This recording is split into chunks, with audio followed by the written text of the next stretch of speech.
Hello, everyone, and welcome to Tabor Talk. Getting a little chilly here. Oh my goodness. So I got the winter cap on and everything. Let me take a sip. I got some kratom in my teeth. There you go. I apologize for that.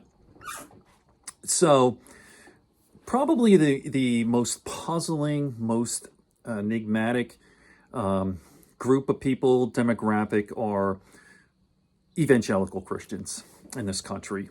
Complete head scratching, like the fact that they would support an atheist, essentially, or just a non-believer, an agnostic, who knows, in Donald Trump, a con artist, convicted felon. Like, you talk about the seven sins, right? Whatever it is, he has all of them, right? In spades.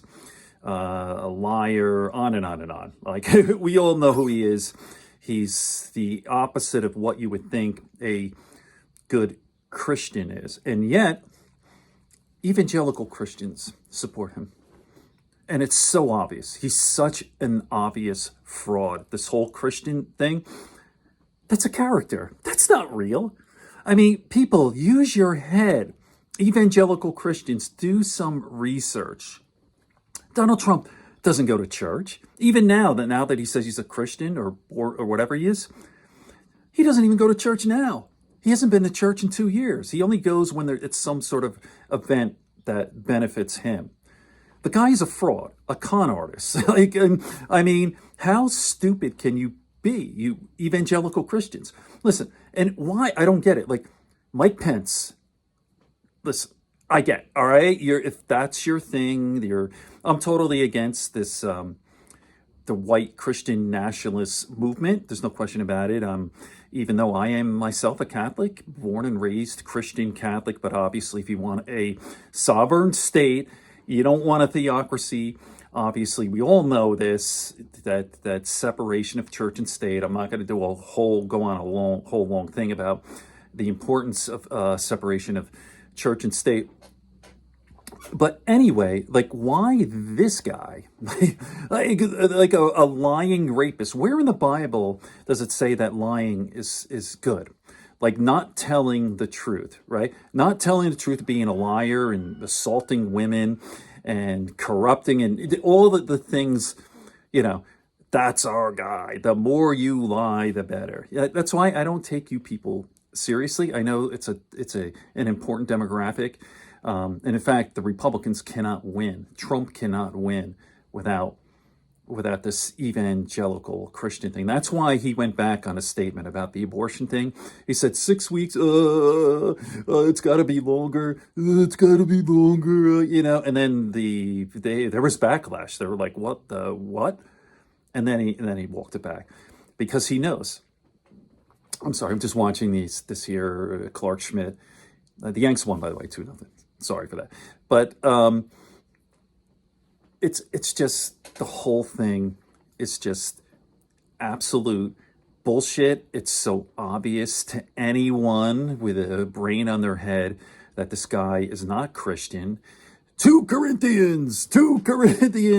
What's your favorite passage?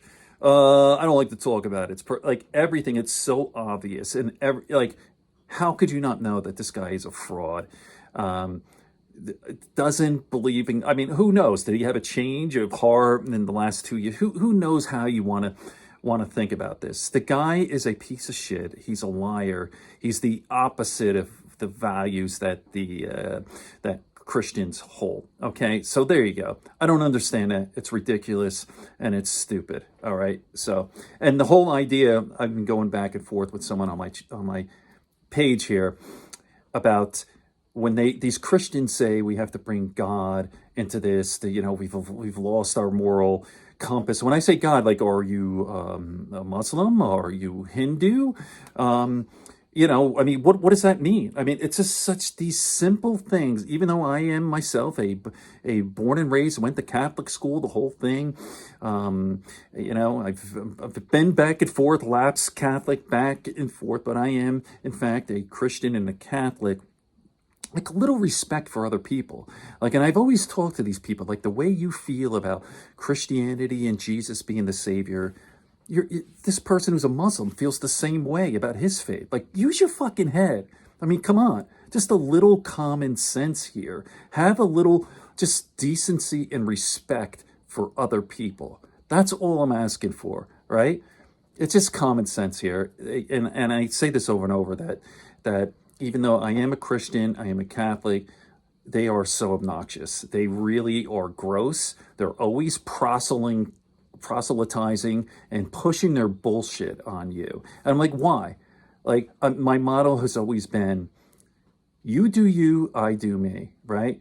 If I'm a Muslim or a Hindu or I'm a Zen Buddhist, I'm into Buddhism, that's my business, not yours. If you're a Christian, that's fine. That's great. It helps you. And you believe in Jesus, that's good. Keep it to yourself. All right. On that note, good friends, good books, and a sleepy conscience. Peace, love, and understanding here on Tabor. More on Tabor Talk. More on this. I'll talk about more into Christianity and our society and all this and that. Okay. Okay, if you made it this far, thank you very much. Make sure you like and subscribe, spread it around. It helps with the algorithm. Try to get to that 10,000 subscriber mark, at which time we could do long form podcasts and have guests. Peace, everyone.